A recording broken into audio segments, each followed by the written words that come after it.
Hey guys, welcome back to my channel. If you're a busy mom like me, you're gonna love today's video. So today's video is going to be 5 recipes that are all 5 ingredients or less for your slow cooker and 1 in the Instant Pot. This is gonna save you guys so much time and energy, so let's go ahead and get started. So the first recipe is gonna be chicken ranch tacos. You're just going to need 2 chicken breasts, 1 cup of salsa, 1 packet of ranch seasoning, and 1 packet of taco seasoning. We chose this chicken taco, but you can choose any taco seasoning of your choice.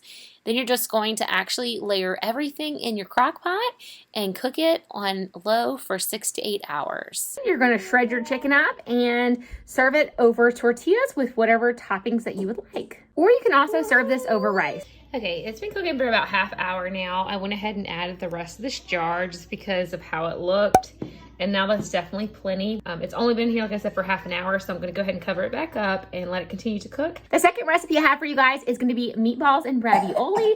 All you need is a frozen bag of meatballs, a frozen bag of ravioli, or you could use tortellini if you like, 2 jars of your favorite pasta sauce, and then 2 cups of water. Now, you're just going to throw everything in there again and cook it on low for 6 to 8 hours. One little tip I have is after you pour your pasta sauce in the slow cooker, I would recommend putting the 2 cups of water between the 2 jars and shaking them up to get the rest of the pasta sauce out of the containers and incorporating it that way. Side note, you'll notice my crock pot is on high, but that is just because it's defective and it does not work if I start it out on low. So the next recipe is sausage and potatoes, and it actually just said 1 package of sausage. It didn't say how much. And then 4 large russet potatoes and 1 diced up onion, and then 1 can of cream of mushrooms. So basically, I ended up just looking at how much sausage I had in my fridge since I was just wanting to use up the rest of this sausage.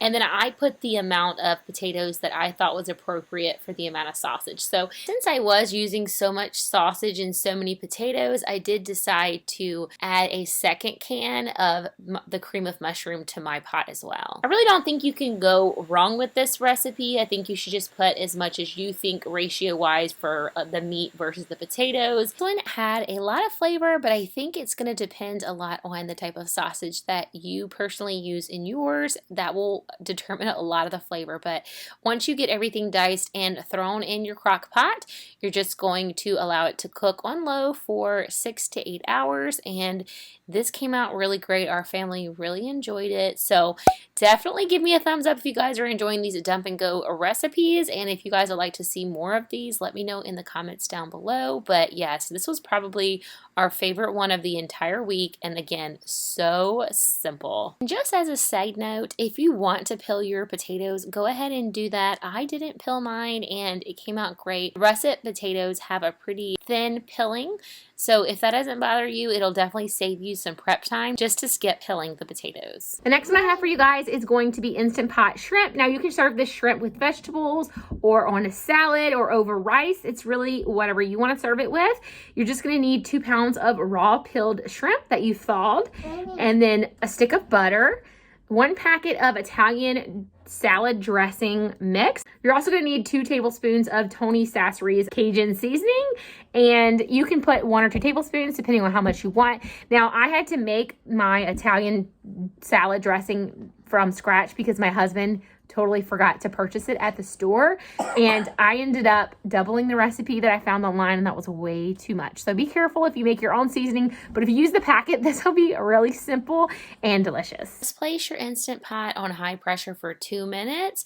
Allow the steam to naturally release for 10 minutes, and then it is ready to serve.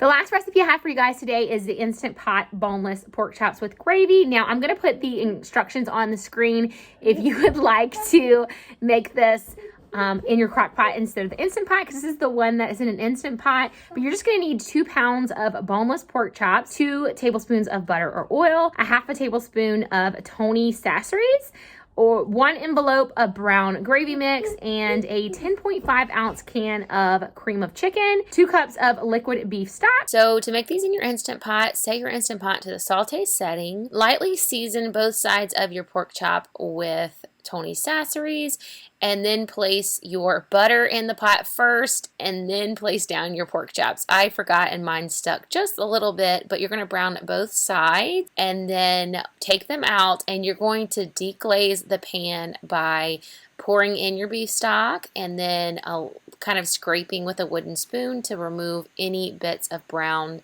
pork chop that are on the bottom of the Instant Pot. Once that's done, you're going to go ahead and add your gravy mix, stir it up, and then place your pork chops in the Instant Pot, and then put the cream of chicken on top. The recipe says not to mix it at this point. You just want to go ahead and put the lid on. Set it to high pressure for 7 minutes. Now, I served mine with green beans and rice. Originally, I was going to be super healthy and only do green beans, but when I saw all this delicious gravy in here, I just had to make up some rice to go with it. And so this is what our plates look like all served up. I kind of just diced some up here for my toddler with some rice, and I added a little more Tony's to ours. I kind of went overboard there, but this is my toddler's plate. And here is a look at what my plate looked like. I thought that the flavor of this was really good. I hope that you guys will try some of these recipes out. Leave me a comment below and let me know which one looks the most delicious to you. I hope that you guys found today's video helpful and gave you a few ideas for what you can cook for your family,